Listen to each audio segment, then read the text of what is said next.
을지로 국밥집에서 백발 노인이 갑자기 쓰러지며 계급장이 바닥에 떨어진다. 병원에서 깨어난 노인이 소미의 손을 잡으며 숟가락 넷 기억나나? 라고 묻는다. 소미가 당황하며 무슨 말씀이세요? 라고 되묻자 노인의 눈에 눈물이 맺힌다.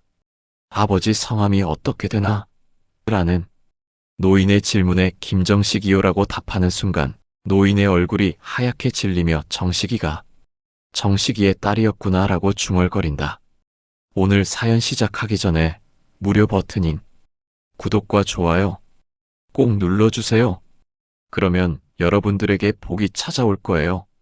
을지로 끝자락 30년 된 국밥집 정식이네의 낡은 간판이 바람에 삐걱거리고 있습니다. 오후 1시 점심시간이 막 시작되는 시간이죠.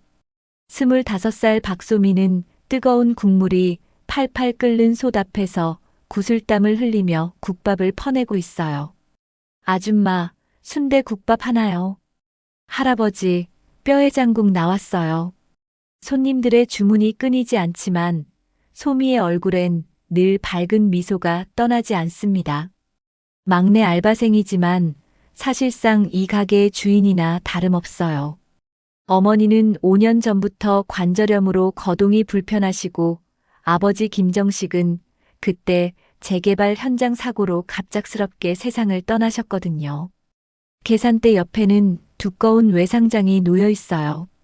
아버지가 생전에 정성스럽게 적어놓은 손글씨들이 빼곡히 적혀 있죠.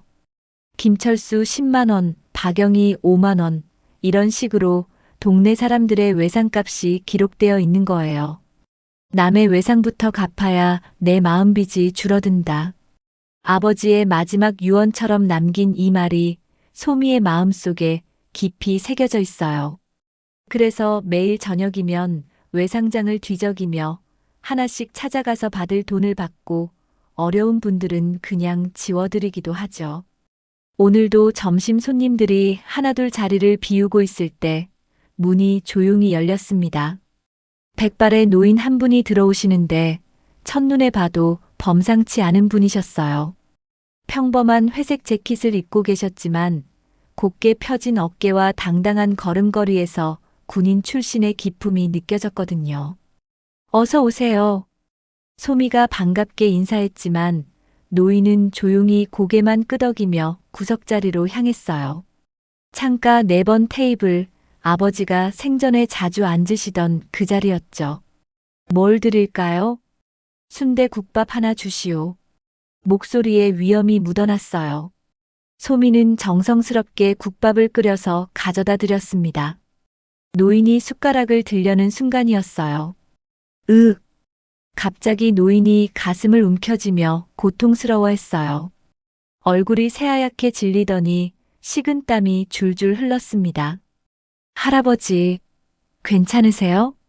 소미가 급히 달려갔지만 노인은 그대로 의자에서 미끄러져 바닥에 쓰러졌어요.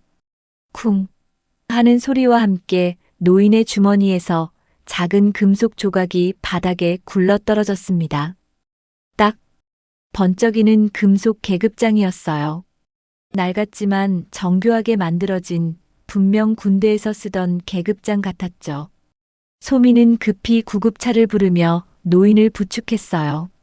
할아버지, 숨 쉬세요. 괜찮을 거예요. 구급차가 도착할 때까지 소미는 노인의 손을 꽉 잡고 있었어요. 노인의 손은 거칠었지만 따뜻했고 왠지 아버지 손 같다는 생각이 들었거든요. 병원으로 가는 구급차 안에서 소미는 주저없이 함께 탔어요. 낯선 분이었지만 내 가게에서 쓰러진 분을 그냥 둘 수는 없었거든요. 아버지라면 분명 이렇게 하셨을 거라는 확신이 있었어요. 보호자이세요? 응급실에서 간호사가 물었어요. 아니요. 그런데 제가 모시고 왔어요. 심장 발작으로 보이는데 응급수술이 필요해요. 보증금 200만 원을 먼저 내셔야 합니다. 소미의 통장엔 그런 돈이 없었어요. 국밥집 하루 매출이 겨우 10만 원 정도인데 200만 원이라니. 하지만 망설임은 단 1초도 없었습니다. 제가 책임질게요. 수술부터 해주세요. 떨리는 손으로 서류에 서명하는 소미를 보며 간호사도 놀란 표정을 지었어요. 가족도 아닌 사람을 위해 이런 결정을 내리는 게 쉬운 일이 아니거든요. 수술이 시작되고 소미는 수술실 앞 의자에 앉아 기다렸어요. 3시간이 흘렀을까요? 수술실 문이 열리며 의사가 나왔습니다. 다행히 성공했습니다. 며칠 지켜봐야겠지만 생명에는 지장 없을 것 같아요. 소미는 안도의 한숨을 쉬었어요. 중환자실로 옮겨진 노인은 여전히 의식을 잃고 있었지만 숨소리가 고르게 들렸거든요. 몇 시간 후 노인이 천천히 눈을 떴어요. 희미한 시선으로 주변을 둘러보던 노인은 소미를 발견하고는 놀란 표정을 지었습니다. 아가씨, 여기가 어디지? 병원이에요. 할아버지가 가게에서 쓰러지셔서요. 노인의 눈에 묘한 빛이 스쳤어요. 떨리는 손으로 소미의 손을 잡더니 갑자기 이상한 말을 했습니다. 고맙네. 이름이 뭐지? 박소미예요. 소미. 좋은 이름이구나. 그런데 혹시 노인이 말을 멈추더니 소미를 자세히 바라봤어요. 숟가락 넷. 기억나나? 네. 무슨 말씀이세요? 노인은 대답 대신 의미심장한 미소만 지었어요. 소미는 전혀 알 수 없는 말이었지만 이상하게도 익숙한 느낌이 들었어요. 아버지가 가끔 그런 말을 하셨던 것 같은데요. 순간 노인의 얼굴이 하얗게 질렸습니다. 아버지, 성함이 어떻게 되나? 김정식이요. 5년 전에 돌아가셨어요. 노인의 입술이 파르르 떨렸어요. 눈가에 눈물이 맺히더니 천장을 바라보며 무언가 깊은 생각에 잠겼습니다. 정식이의 딸이었구나.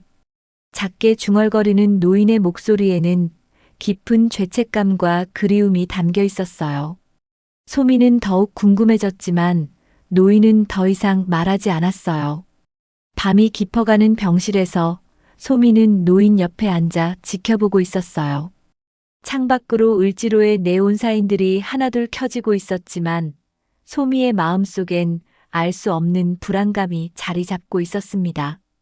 다음 날 아침 소미는 병원 복도에서 깜빡 잠이 들었다가 깨어났습니다. 목이 뻐근했지만 노인의 상태가 더 걱정됐어요. 중환자실 문을 열고 들어가니 노인은 이미 깨어나 창밖을 바라보고 계셨습니다. 할아버지, 기분은 어떠세요? 고맙네, 소미야. 밤새 고생했구나. 노인의 목소리는 어제보다 훨씬 또렷했어요. 하지만 눈빛엔 여전히 무거운 비밀이 담겨 있었죠. 그때 복도에서 발걸음 소리가 들렸어요. 딱딱한 구두 소리, 그것도 여러 명이 함께 걷는 소리였습니다. 병실 문이 열리며 검은 정장을 입은 남자 서너 명이 들어왔어요. 가슴엔 군 의전핀이 반짝이고 있었고 손에는 금속 서류 가방을 들고 있었습니다. 최영호 장군님, 안녕하십니까? 제일 앞선 남자가 정중하게 인사했어요. 소미는 깜짝 놀랐습니다. 장군이라고요?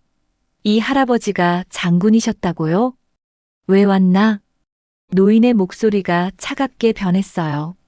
국가기밀 관련 서류들을 회수하러 왔습니다. 장군님께서 보관하고 계신 그건 나중에 얘기하고 일단 나가 있어. 그때 또 다른 발걸음이 들렸어요. 이번엔 더 급한 걸음소리였습니다. 문이 벌컥 열리며 40대 중반의 잘생긴 남자가 들어왔어요. 값비싼 양복을 입고 있었고 얼굴엔 초조함이 가득했습니다. 아버지, 남자가 침대로 달려왔어요. 바로 최영호의 아들 최도윤이었습니다. 대형 건설사 임원으로 일하고 있는 그는 아버지의 입원 소식을 듣고 급히 달려온 거였어요. 도윤아, 왜 이렇게 늦었나? 회사 일 때문에. 아버지, 괜찮으세요? 도윤이 아버지의 손을 잡으려 했지만 최영호는 손을 빼며 고개를 돌렸어요. 부자간에 무언가 깊은 골이 있어 보였습니다. 의전팀 대표가 다시 입을 열었어요. 장군님의 개인 물품들을 정리해야 합니다. 특히 기밀 서류들은. 잠깐만요. 도윤이 끼어들었어요. 아버지 물건은 당연히 가족에게 전달되어야 하는 거 아닌가요? 의전팀 대표가 고개를 저었습니다. 죄송하지만 이미 결정된 사항입니다. 그러며 붉은 봉인이 찍힌 두꺼운 봉투를 꺼냈어요. 이 봉인을 확인해 보세요. 수신자는 박소미 씨입니다. 뭐라고요? 도윤의 얼굴이 순간 일그러졌어요. 소미도 깜짝 놀라 뒤로 물러섰습니다. 저요? 왜 제가요? 의전팀 대표가 봉투를 소미에게 건넸어요. 장군님께서 직접 지정하신 것입니다. 공증된 문서도 함께 있습니다. 소미는 떨리는 손으로 봉투를 받았어요. 봉인을 뜯어보니 안에는 메모 한 장과 공증 문서가 들어 있었습니다. 메모에는 이렇게 적혀 있었어요. 소미양 숟가락 4시 비밀번호다. 금고 열쇠는 계급장 뒤 홈에 있다. 그리고 공증된 문서에는 더욱 놀라운 내용이 적혀 있었습니다. 박소미를 상속 집행인으로 지정한다. 문서 하단에는 날짜가 적혀 있었어요. 치매 진단을 받기 하루 전 날짜였고 변호사와 보좌관의 서명도 함께 있었습니다. 이게 무슨 뜻인지 모르겠어요. 소미가 당황하며 말했지만 도윤의 표정은 점점 굳어지고 있었어요. 아버지, 이게 무슨 일입니까? 왜 하필 이 사람에게요? 도윤의 목소리에 분노가 섞여 있었어요. 하지만 최영호는 담담했습니다. 내가 결정한 일이다. 아버지께서 제정신이 아니실 때 한 일 아닙니까? 치매 초기 진단을 받으신 상태에서. 그 문서는 치매 진단 이전에 작성된 것입니다. 의전팀 대표가 차분하게 설명했어요. 모든 법적 절차를 거쳤고 장군님의 정신적 능력에도 문제가 없었습니다. 도윤의 주먹이 떨렸어요. 이해할 수 없는 상황이었거든요. 자신은 아들인데 왜 낯선 국밥집 아가씨가 아버지의 집행인이 되는 건지 말이에요. 소미 양. 최영호가 소미를 불렀어요. 미안하다. 갑작스럽게 이런 일에 휘말리게 해서. 할아버지, 아니 장군님. 저는 정말 모르겠어요. 왜 저를 선택하신 건지. 곧 알게 될 거다. 내 아버지와 나의 이야기를 말이야. 최영호의 말에 소미의 가슴이 두근거렸어요. 아버지와 무슨 연관이 있다는 말인가요? 도윤이 갑자기 소미에게 다가왔어요. 당신 뭔가 알고 있는 거죠? 우리 아버지에게 접근한 이유가 있을 거예요. 아니에요. 저는 정말 아무것도 몰라요. 소미가 황급히 손을 저었지만 도윤의 의심스러운 눈빛은 사라지지 않았어요. 도윤아, 그만해. 최영호의 단호한 목소리에 도윤이 물러섰어요. 하지만 그의 얼굴엔 분노와 의심이 가득했습니다. 의전팀이 물러나고 도윤도 화가 난 표정으로 병실을 나갔어요.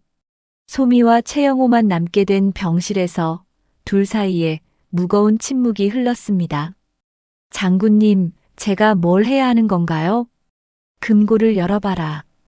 그러면 내 아버지가 왜 죽어야 했는지, 그리고 내가 왜 너를 선택했는지 알게 될 거다. 최영호의 눈에 눈물이 맺혔어요. 정식이에게 너무 미안했다. 그 친구를 지켜주지 못해서. 소미는 알 수 없는 불안감에 휩싸였어요. 아버지의 죽음에 정말 비밀이 숨어 있는 건가요? 그리고 이 모든 일이 우연이 아니라는 건가요? 병실 창밖으로 을지로의 풍경이 보였어요. 평범해 보이는 일상 뒤에 숨겨진 거대한 비밀이 서서히 모습을 드러내기 시작하고 있었습니다. 병실을 나선 소미는 봉투를 꼭 안고 집으로 향했습니다. 머릿속이 복잡했어요. 장군님의 집행인이 되었다는 것도, 아버지와 무슨 연관이 있다는 것도 도무지 이해할 수 없었거든요. 집에 도착한 소미는 계급장을 자세히 살펴봤어요. 겉보기엔 평범한 금속 계급장이었지만 뒷면을 보니 작은 홈이 파여 있었습니다. 손톱으로 살짝 눌러보니 얇은 금속 조각이 빠져나왔어요. 이게 열쇠라는 건가? 메모에 적힌 대로 숟가락 넷이 비밀번호라고 했는데 도대체 어디에 비밀번호인지 알 수 없었어요. 그때 문득 아버지의 옛 물건들이 떠올랐습니다. 다락방에 올라가 아버지의 유품 상자를 뒤져보니 낡은 수첩 하나가 나왔어요. 수첩을 넘기다가 이상한 메모를 발견했습니다. 을지로 제1은행 사물함 4444. 아버지 글씨였어요. 그리고 그 밑에 작은 글씨로 이렇게 적혀 있었습니다. 만일의 경우 소미에게. 소미의 심장이 두근거렸어요. 혹시 이것일까요?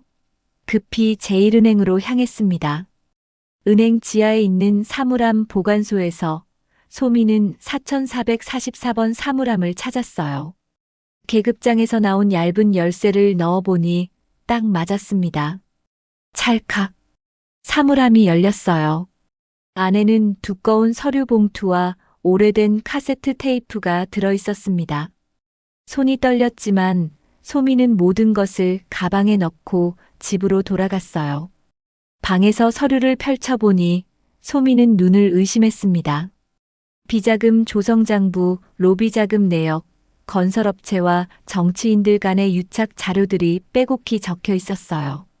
그리고 그 중심에는 도윤이 다니는 건설사 이름이 계속 나타나고 있었습니다. 이게 뭐지? 더욱 놀라운 건 카세트 테이프였어요. 소미는 오래된 라디오를 꺼내 테이프를 넣었습니다. 지직거리는 소음 사이로 최영호의 목소리가 들려왔어요. 김정식 씨, 미안하오. 당신이 공정하게 하자던 날 나는 눈을 감았소. 소미의 숨이 멎었어요. 아버지 이름이 나왔습니다. 도윤을 지키겠다며 돈 앞에 무너졌소. 당신이 그 현장에서 안전진단서에 서명을 거부했을 때 나는 내 계급으로 압력을 넣었소. 테이프가 계속 돌아갔어요. 그날 밤 당신은 전화로 말했지. 양심을 팔 수는 없다고. 위험한 건물에 사람들이 들어가게 할 수는 없다고. 하지만 나는 아들의 미래가 더 중요했소. 소미의 눈에서 눈물이 흘러내렸어요. 사고가 난 건 그 다음 날이었지. 당신이 혼자 현장에 남아서 구조 작업을 하다가 무너진 건물에 깔려서 목소리가 떨리고 있었어요. 숟가락 넷. 기억하오. 군대에서 우리가 탄약창고 화재를 진압한 뒤 남은 밥 4그릇을 나눠 먹었던 그날. 그게 우리만의 암호였소. 전우회의 상징이었는데. 소미는 바닥에 주저앉았어요. 아버지가 왜 죽었는지, 그리고 왜 최영호가 자신을 집행인으로 지정했는지 이제 알겠었어요. 나는 당신을 배신했소. 내 아들을 위해서. 하지만 이제는 진실을 밝혀야겠소. 당신의 딸에게 모든 것을 맡기겠소. 그 아이가 당신의 명예를 되찾아줄 거라 믿소. 테이프가 끝났어요. 소미는 한동안 말을 할 수 없었습니다. 아버지는 정말 영웅이었던 거예요. 위험한 건물에 사람들이 들어가는 것을 막으려다가 목숨을 잃은 거였어요. 그런데 그 모든 진실이 감춰진 이유는 최영호 때문이었습니다. 아들을 지키려는 아버지의 마음 때문에 진실이 묻혀버린 거였어요. 소미는 서류들을 다시 살펴봤어요. 아버지가 거부했던 안전진단서, 그리고 그 후에 일어난 일련의 사건들이 상세히 기록되어 있었습니다. 특히 도윤의 건설사가 어떻게 그 사업을 따내게 되었는지, 누구에게 얼마의 돈이 오갔는지까지 모든 것이 적혀 있었어요. 이걸로 아버지의 억울함을 풀 수 있겠구나. 하지만 동시에 두려웠어요. 이런 거대한 비밀을 혼자 감당할 수 있을까요? 그리고 도윤은 어떨까요? 자신의 아버지가 저지른 일을 알게 되면 어떤 반응을 보일까요? 그때 핸드폰이 울렸어요. 모르는 번호였습니다. 여보세요? 박소미 씨죠? 우리가 만나서 얘기할 게 있습니다. 낯선 남자의 목소리였어요. 차갑고 위협적인 톤이었습니다. 누구세요? 그 테이프, 우리가 가져가겠습니다. 조용히 넘겨주면 아무 일도 일어나지 않을 거예요. 소미의 등에 식은땀이 흘렀어요. 어떻게 테이프 얘기를 알고 있는 거죠? 무슨 말씀인지 모르겠는데요. 모르는 척하지 마세요.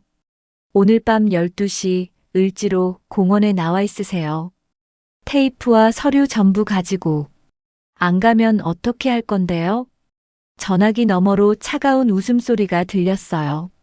국밥집 장사 계속하고 싶으시죠? 어머니도 건강하시고. 위협이었어요. 노골적인 위협이었습니다.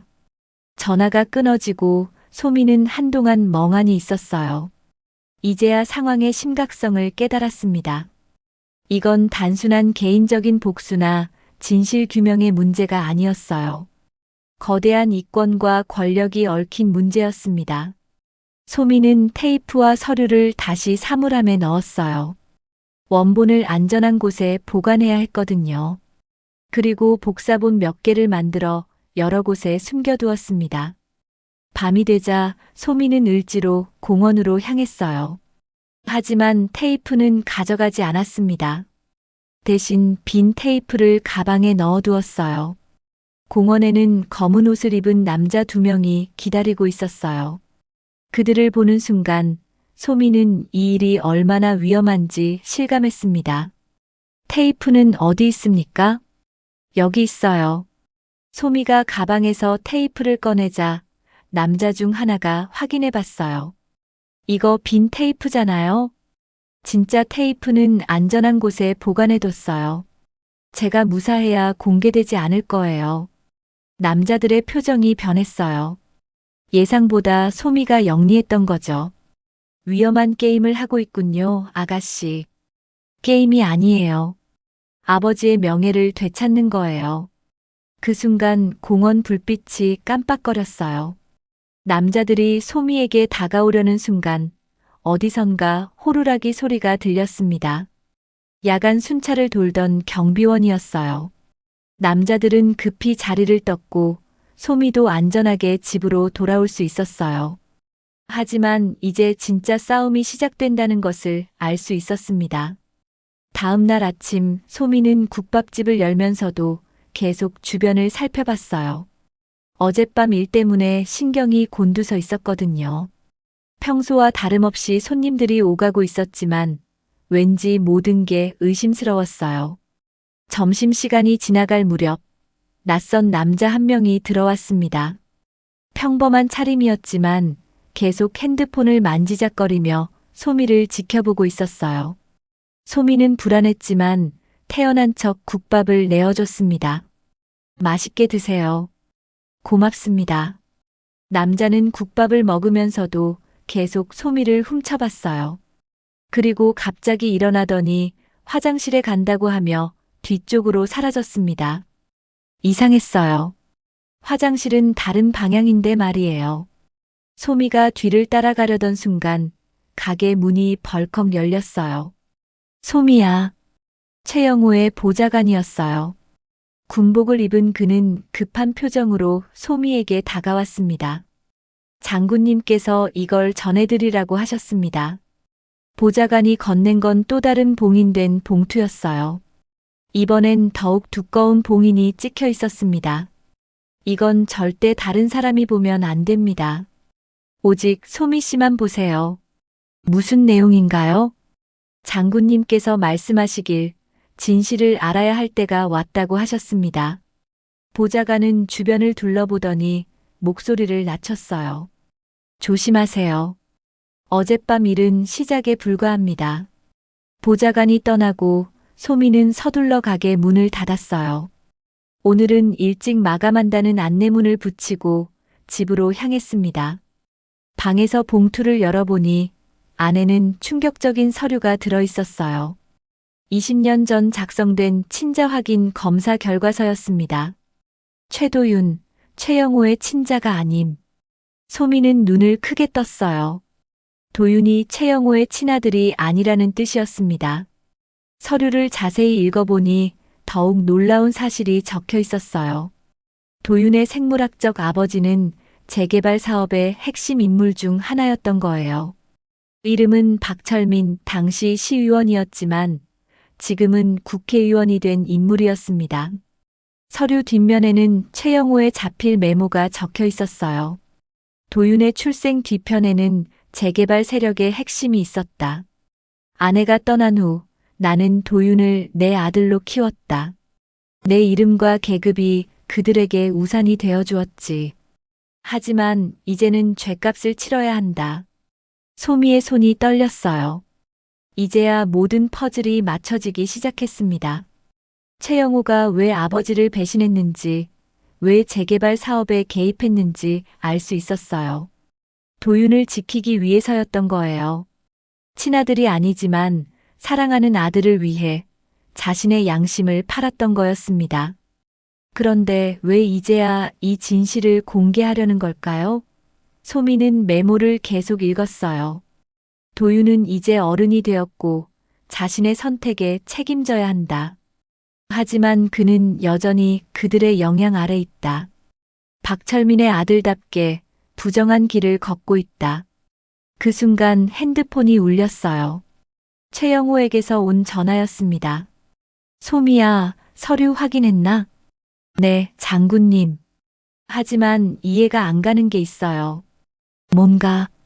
도윤 씨가 친아들이 아니라는 걸 왜 지금 공개하시려는 거예요? 전화기 너머로 한숨 소리가 들렸어요. 도윤이가 여전히 그들과 손을 잡고 있기 때문이야. 내 아버지의 죽음 이후에도 같은 일을 반복하고 있어. 무슨 뜻이에요? 지금 진행 중인 신도시 개발 사업, 거기서도 똑같은 일이 벌어지고 있어. 안전을 무시하고 부실 공사를 하고 있단다. 소미의 가슴이 덜컥 내려앉았어요. 그럼 또 누군가 다칠 수도 있다는 말씀인가요? 그래서 이제라도 막아야 해. 내가 집행인이 된 이유가 바로 그거야. 하지만 저는 평범한 국밥집 딸인데요. 이런 큰 일을 어떻게 내 아버지의 딸이니까 할 수 있어. 정의감과 용기는 물려받았을 거야. 그때 갑자기 집 밖에서 소란스러운 소리가 들렸어요. 창문으로 내다보니 검은 승용차 2대가 골목으로 들어오고 있었습니다. 장군님, 지금 누군가 저희 집으로 오고 있어요. 뭐라고? 당장 그 서류들을 안전한 곳에 숨겨라. 그리고 뒷문으로 나가. 소미는 급히 서류들을 가방에 넣고 뒷문으로 나갔어요. 골목으로 나오니 앞쪽에서 여러 명의 남자들이 집 앞으로 향하고 있었습니다. 소미는 반대편 골목으로 숨어서 상황을 지켜봤어요. 남자들이 집 문을 두드리더니 대답이 없자 무언가 도구를 사용해서 문을 열었습니다. 어머니. 소미의 가슴이 철렁했어요. 어머니가 집에 계셨거든요. 하지만 함부로 나갈 수도 없었어요. 최영호의 말대로 서류를 지켜야 했으니까요. 1시간 정도 지났을까요? 남자들이 집에서 나왔어요. 손에는 아무것도 들고 있지 않았습니다. 차를 타고 떠난 후 소미는 급히 집으로 들어갔어요.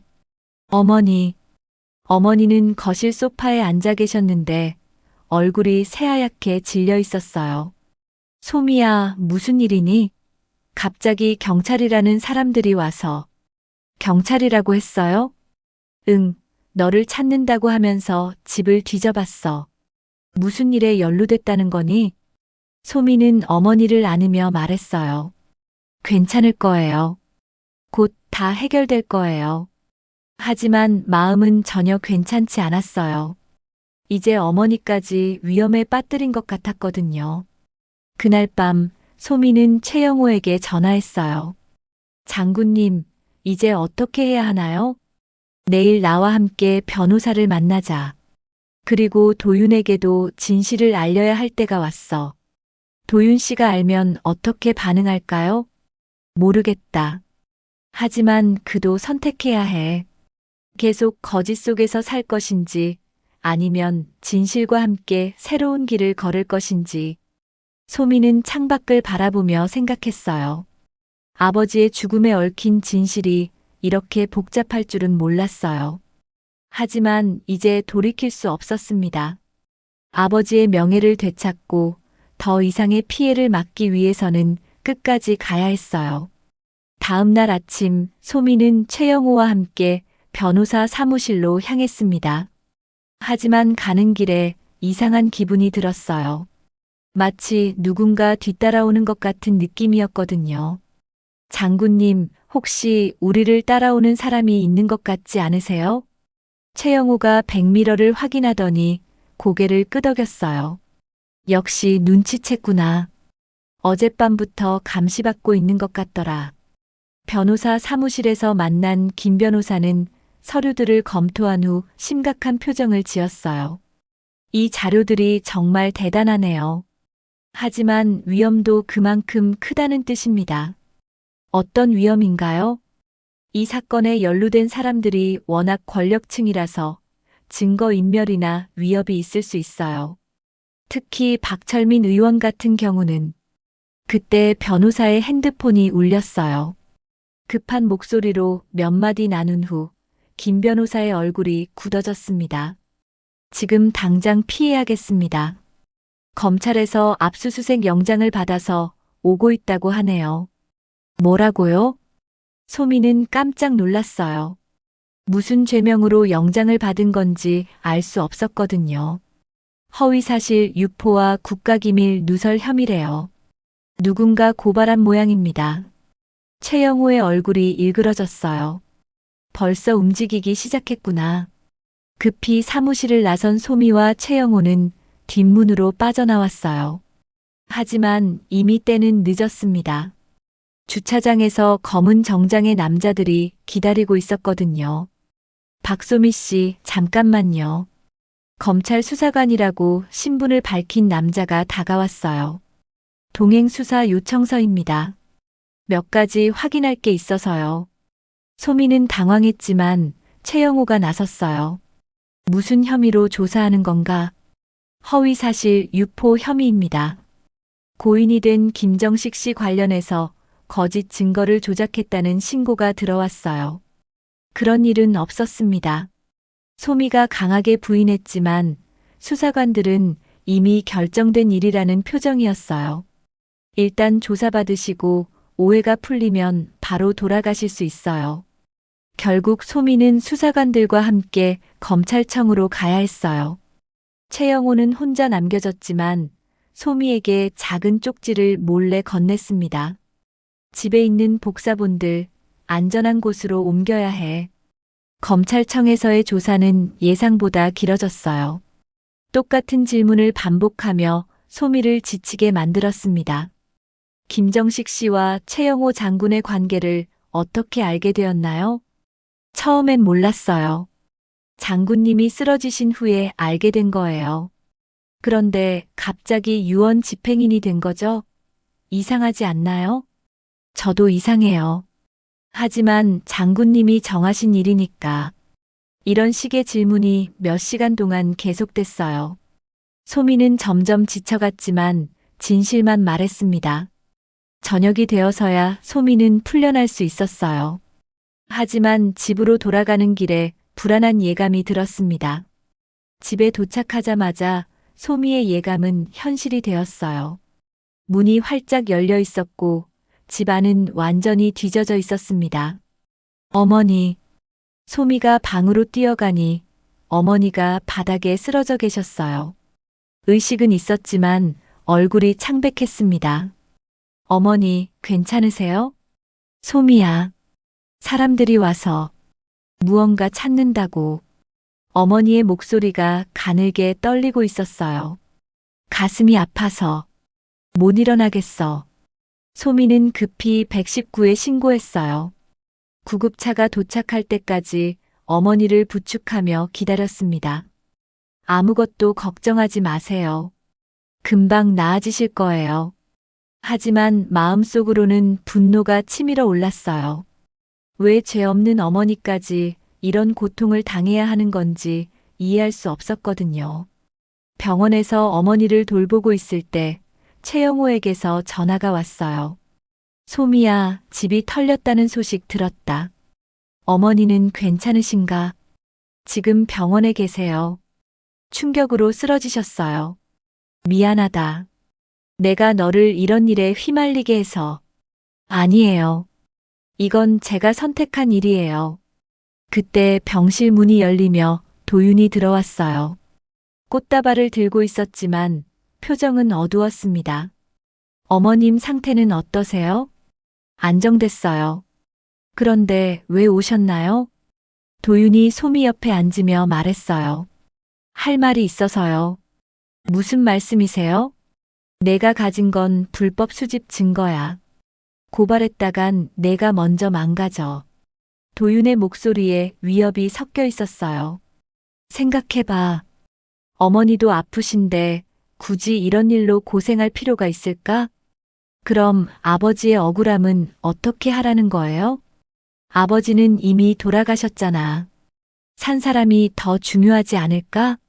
소미는 도윤을 바라보며 말했어요. 도윤 씨는 진실을 모르세요. 무슨 진실? 도윤 씨 아버지가 최영호 장군이 아니라는 것. 도윤의 얼굴이 순간 하얗게 질렸어요. 무슨 소리야? 박철민 의원이 도윤 씨의 친아버지예요. 충격적인 진실을 들은 도윤은 한동안 말을 하지 못했어요. 그러더니 갑자기 일어서며 소리쳤습니다. 거짓말이야. 그런 증거도 없으면서. 증거는 있어요. 친자 확인서도 있고. 어디 있는데? 그때 소미는 깨달았어요. 도윤이 왜 여기 왔는지를 말이에요. 진심으로 위로하러 온 게 아니라 증거를 찾으러 온 거였어요. 말할 수 없어요. 도윤의 표정이 차갑게 변했어요. 소미 씨, 마지막으로 충고하는데 이 일에서 손을 떼는 게 좋을 거야. 안 돼요. 그럼 어쩔 수 없지. 도윤이 문을 열고 나가려다가 다시 돌아서며 말했어요. 어머니 병원비는 제가 낼게요. 대신 조용히 지내세요. 도윤이 떠나고 소미는 무력감에 빠졌어요.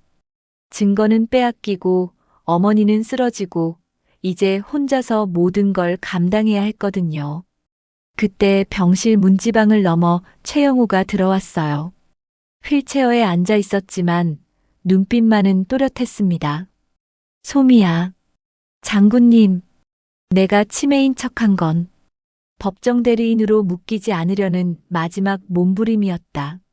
소미는 깜짝 놀랐어요. 무슨 말씀이세요? 내가 안전하게 집행인이 되도록 시간을 벌어야 했거든. 치매 초기 진단은 맞지만 악화 속도를 숨기고 멍한 연기를 해서 도윤의 접근을 차단했던 거야. 그럼 지금까지 마지막 열쇠는 내 가게에 있다. 내 아버지와 내가 함께 만든 암호가. 소미의 마음에 다시 희망이 생겼어요. 아직 끝나지 않았구나. 밤이 깊어지고 어머니의 상태가 안정되자 소미는 최영호와 함께 국밥집으로 향했습니다. 가게는 여전히 어수선했지만 최영호가 말한 마지막 열쇠를 찾아야 했어요.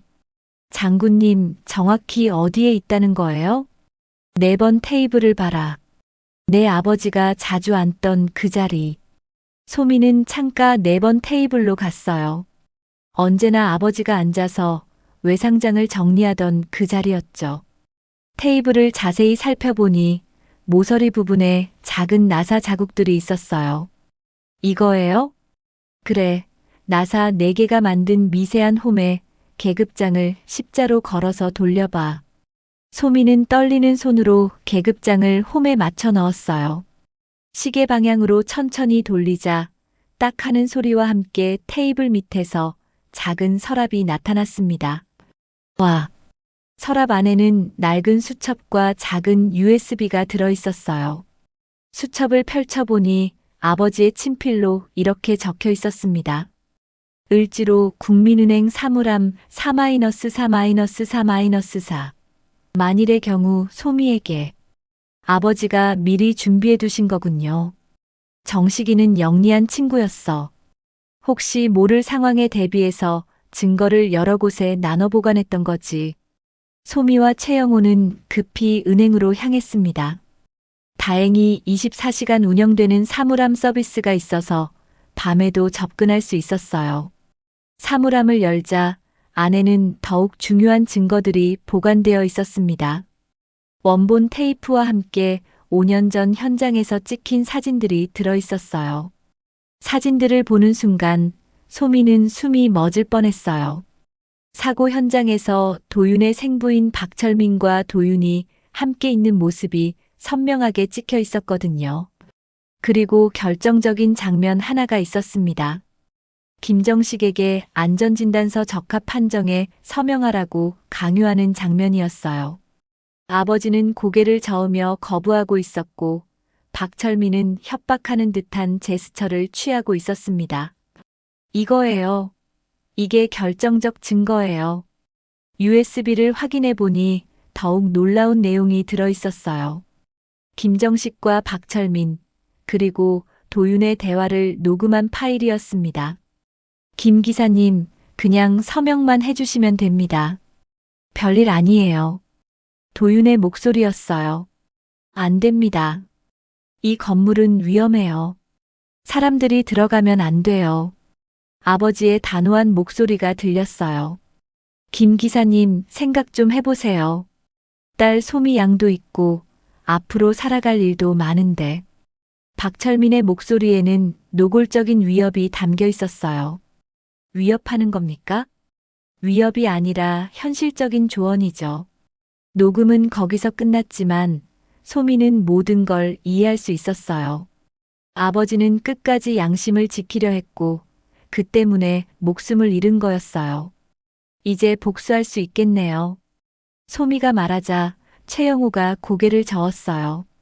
복수가 아니야. 복원이야. 내 아버지의 명예를 되찾는 거지. 어떻게 해야 할까요? 혼자서는 안 돼. 도움이 필요해. 최영호는 몇 통의 전화를 걸었어요. 전직 군법무관, 시민단체 관계자, 그리고 주민대책위원회 대표들이었습니다. 다음 날 소미는 이들과 함께 기자회견을 준비했어요. 하지만 쉽지 않았습니다. 상대방도 가만히 있지 않았거든요. 소미 씨, 전화 왔어요. 시민단체 관계자가 핸드폰을 건넸어요. 박철민의 보좌관이었습니다. 박소미 씨죠? 우리 의원님께서 만나자고 하시는데요. 만날 게 없는데요. 생각을 바꾸실 만한 제안이 있습니다. 어머님 병원비는 물론이고 국밥집 확장 자금까지 지원해 드릴 수 있어요. 관심 없어요. 그럼 어쩔 수 없네요. 내일 오전에 또 다른 고발장이 접수될 예정입니다. 이번엔 사기 혐의로요. 협박이 계속되고 있었지만 소미는 흔들리지 않았어요. 아버지의 마지막 뜻을 저버릴 수는 없었거든요. 기자회견 전날 밤 소미는 국밥집에서 혼자 생각에 잠겨 있었어요. 정말 이 길이 맞는 걸까요? 어머니는 아프시고 가게는 망가지고 모든 게 엉망이 되어버렸어요. 그때 문이 열리며 누군가 들어왔어요. 도윤이었습니다. 소미 씨, 왜 왔어요? 도윤은 평소와 달리 초췌해 보였어요. 며칠 동안 잠을 제대로 못 잔 것 같았습니다. 당신이 말한 게 사실이에요. 박철민이 제 친아버지라는 게 확인하셨어요? DNA 검사를 다시 해봤어요. 맞더라고요. 도윤이 의자에 주저앉았어요. 그동안 제가 살아온 게 뭐였을까요? 거짓 속에서 산 거네요. 소미는 도윤을 바라보며 말했어요. 아직 늦지 않았어요. 지금이라도 진실을 선택할 수 있어요. 하지만 제가 지금까지 한 일들은 어떻게 해요? 당신 아버지한테 한 일도. 그건 속죄하면서 살아가시면 돼요. 앞으로 같은 일이 일어나지 않도록 도와주시면 되고요. 도윤이 고개를 들었어요. 정말 용서받을 수 있을까요? 용서는 제가 하는 게 아니에요. 도윤 씨 자신이 하는 거예요. 긴 침묵이 흘렀어요. 도윤은 무언가 결심한 듯 일어섰습니다. 내일 기자회견에서 제가 증언하겠어요. 제가 아는 모든 것을 말하겠어요. 정말이에요? 네. 이제 그만 도망치고 싶어요. 진짜 제 아버지, 최영호 장군님께도 용서를 구하고 싶고요. 소미의 눈에 눈물이 맺혔어요. 마침내 진실이 승리하는 순간이 다가오고 있었어요. 그날 밤 소미는 아버지의 사진 앞에 앉아 말했어요. 아버지, 내일이면 모든 게 끝날 거예요. 아버지의 명예도 되찾고 더 이상 억울한 사람이 생기지 않도록 할 거예요. 창밖으로 을지로의 불빛들이 반짝이고 있었어요. 내일은 새로운 시작이 될 거라는 희망이 소미의 마음을 따뜻하게 감쌌습니다. 기자회견 당일 아침 검찰청 앞은 이미 많은 사람들로 붐비고 있었습니다. 기자들과 시민들, 그리고 피해자 가족들까지 모여 있었어요.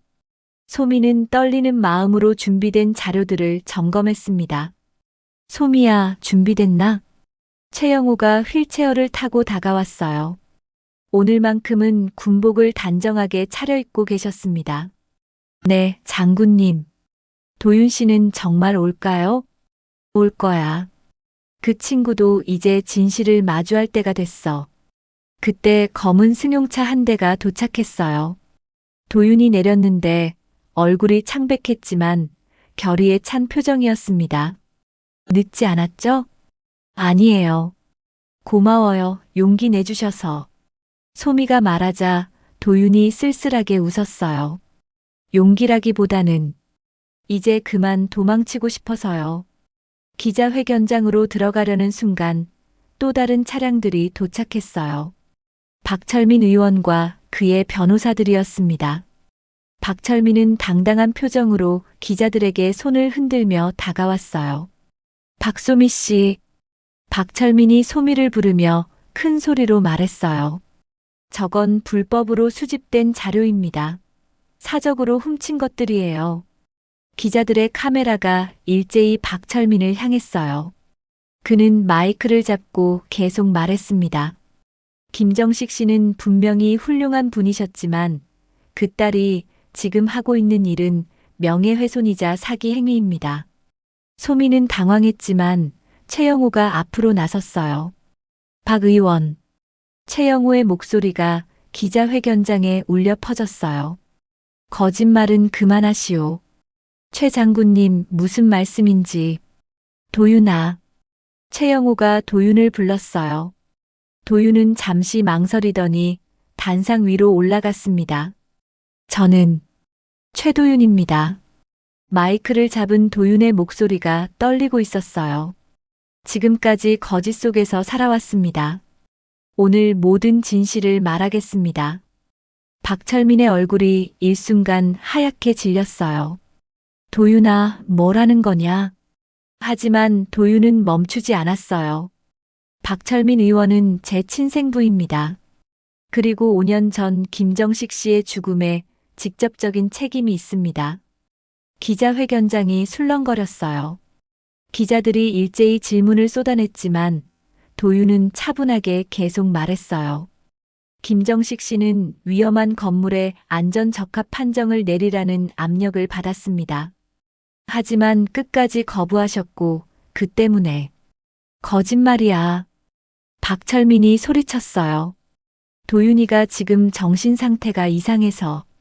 그때 대형 스크린에 영상이 재생되기 시작했어요. 최영호가 미리 준비해둔 것이었습니다. 병원에서 녹화된 최영호의 유언이었어요. 나는 최영호다. 예비역 중장으로서 그리고 한 사람의 아버지로서 고백한다. 스크린 속 최영호의 목소리가 엄숙하게 울려 퍼졌어요. 도윤아, 넌 내 친자식은 아니었지만 한 번도 내 아들 아니다 라고 생각한 적은 없었다. 하지만 내가 택한 길은 잘못되었다. 나는 내 계급으로 너를 보호했고 그 과정에서 김정식을 죽음으로 몰았다. 기자회견장이 조용해졌어요. 모든 사람들이 숨을 죽이고 영상을 지켜보고 있었습니다. 박소미에게 모든 공개 권한을 준다. 그 아이가 아버지의 명예를 되찾고 더 이상의 피해를 막아달라. 영상이 끝나자 최영호의 보좌관이 공증된 원본 서류들을 제시했어요. 치매 진단 시기와 집행인 지정이 모두 유효하다는 것을 증명하는 자료들이었습니다. 소미가 단상 앞으로 나가 마이크를 잡았어요. 계급은 방패가 아니라 거울이어야 합니다. 소미의 목소리는 떨렸지만 힘이 있었어요. 오늘 우리는 거울을 세웁니다.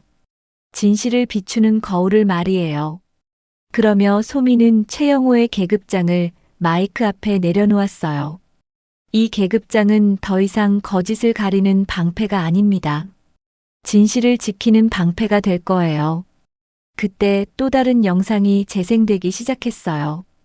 5년 전 현장에서 찍힌 결정적인 증거 영상이었습니다. 박철민이 도윤에게 지시하는 장면, 그리고 김정식을 협박하는 장면이 선명하게 드러났어요. 이 자료들은 모두 합법적으로 수집된 것입니다. 시민단체 변호사가 나서서 설명했어요. 고인이 된 김정식 씨가 미리 준비해둔 것들이고 최영호 장군의 유언에 따라 공개하는 것입니다. 박철민이 더 이상 버틸 수 없다는 듯 무너져 내렸어요. 도윤아, 정말 이럴 거냐? 도윤이 박철민을 바라보며 말했어요. 아버지, 이제 그만하세요. 더 이상 거짓으로 살 수는 없어요. 하지만 넌 내 아들이야. 피는 연결되어 있을지 몰라도 마음은 이미 끊어졌어요. 도윤이 가방에서 서류를 꺼냈어요. 윗선 명단입니다. 이 사건에 연루된 모든 사람들의 명단이에요. 기자들이 일제히 사진을 찍어댔어요. 도윤의 고백은 이 사건의 배후에 있던 거대한 부패 구조를 모두 드러내는 폭탄 선언이었거든요. 제가 모든 것을 증언하겠습니다. 도윤의 목소리에는 이제 확신이 들어 있었어요. 친자가 아니라서 상속권도 약하고 유언 집행이 합법이라는 것도 확인됐으니까요. 이제 저를 살리는 길은 진실을 말하는 것뿐이에요. 그 순간 소미는 이해했어요. 도윤의 결단은 단순한 양심의 발로가 아니었어요. 자신을 보호하려는 현실적 판단과 아버지의 마지막 뜻 사이에서 균열이 일어난 결과였던 거죠. 박철민은 완전히 무너져서 바닥에 주저앉았어요. 더 이상 변명할 여지가 없었거든요.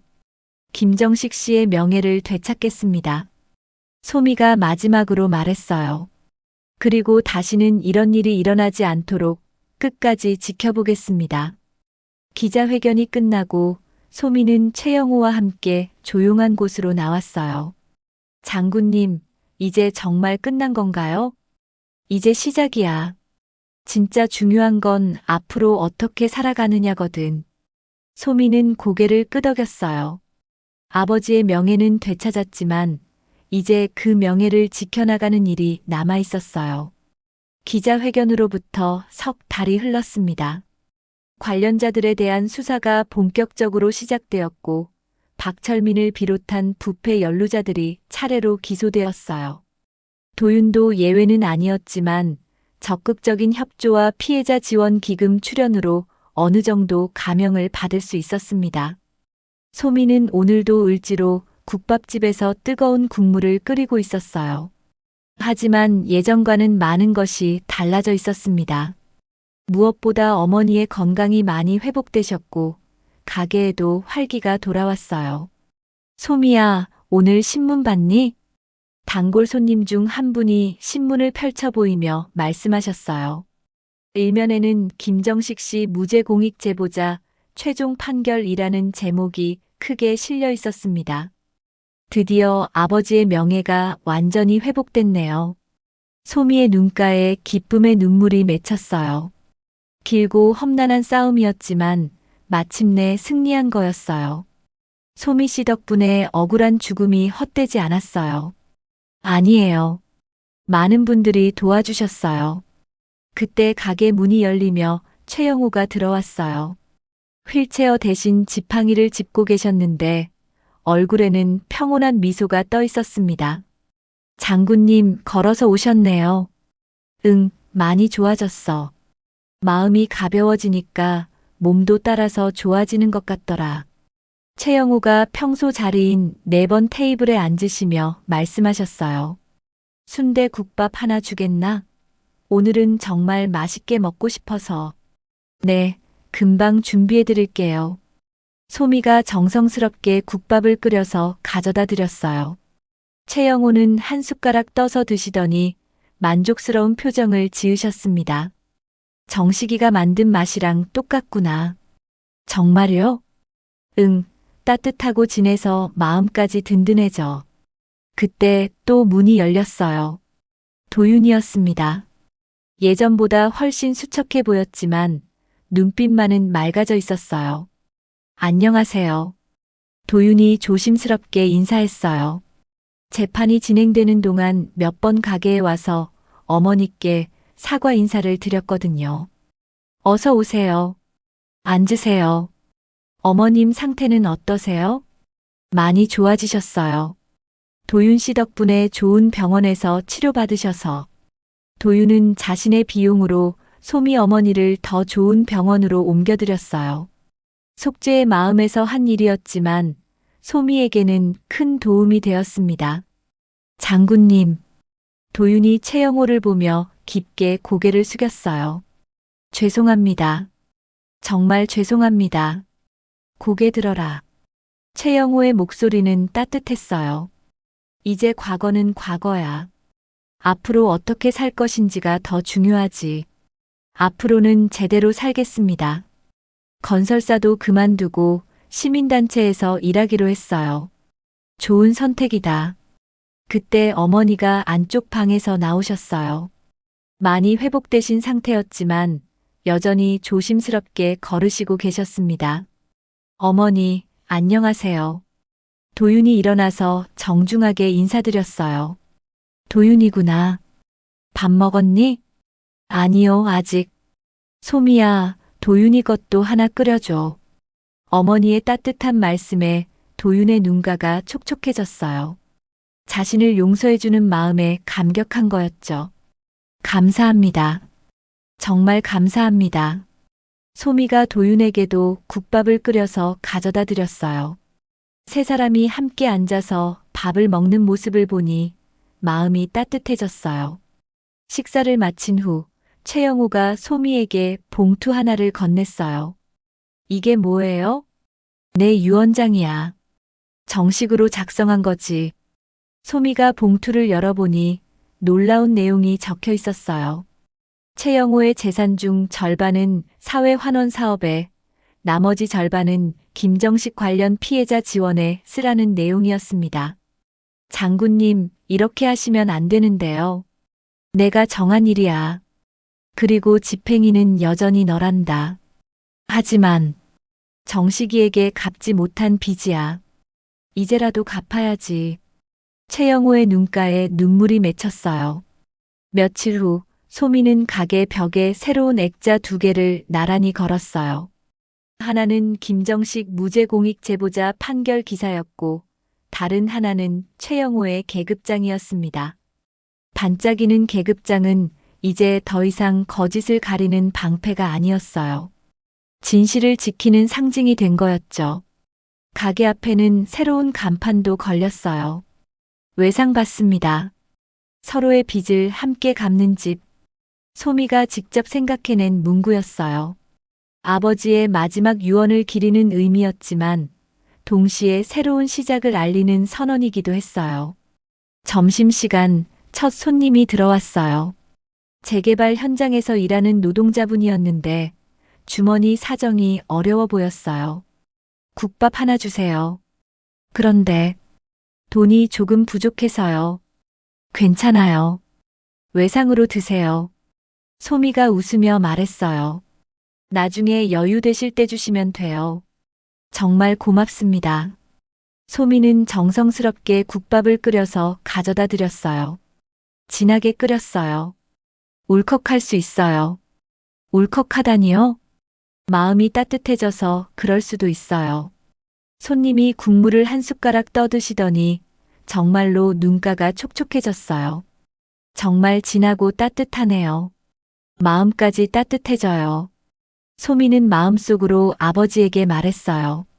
아버지, 당신의 외상은 사람들 밥그릇 안에서 천천히 갚아집니다. 한 그릇 한 그릇 따뜻한 마음으로 갚아나갈게요. 창밖으로 을지로의 일상이 흘러가고 있었어요. 평범해 보이는 일상이지만 그 속에는 서로를 아끼고 보듬어주는 따뜻한 마음들이 숨어 있었어요. 저녁 무렵 최영우가 다시 가게에 오셨어요. 이번엔 한 손에 꽃다발을 들고 계셨습니다. 이건 뭐예요? 정식이 묘에 갔다 오는 길이야. 늦었지만 사과하고 왔어. 아버지가 좋아하셨을 거예요. 그랬으면 좋겠다. 최영우가 4번 테이블에 앉으시며 말씀하셨어요. 숟가락 넷, 이제 진짜 의미를 되찾았구나. 네. 전후의 말이야. 서로를 지켜주고 보듬어주는 마음. 너희 가게가 딱 그런 곳이 됐어. 소미는 고개를 끄덕이며 미소 지었어요. 아버지와 최영우가 젊은 시절 나눠 먹었던 그 밥처럼 이제 이 가게에서도 많은 사람들이 마음을 나누고 있었어요. 밤이 깊어가는 을지로에서 국밥집의 불빛은 여전히 따뜻하게 빛나고 있었습니다. 그 불빛 아래서 소미는 오늘도 정성스럽게 국물을 끓이고 있어요. 진실은 승리했고 사랑은 계속되고 있었습니다. 더 많은 이야기로 찾아올게요. 많은 사연과 의견 올려주시면 영상을 만드는데 큰 도움이 될 거예요. 영상이 즐거우셨다면 구독과 좋아요, 알림 설정은 사랑입니다.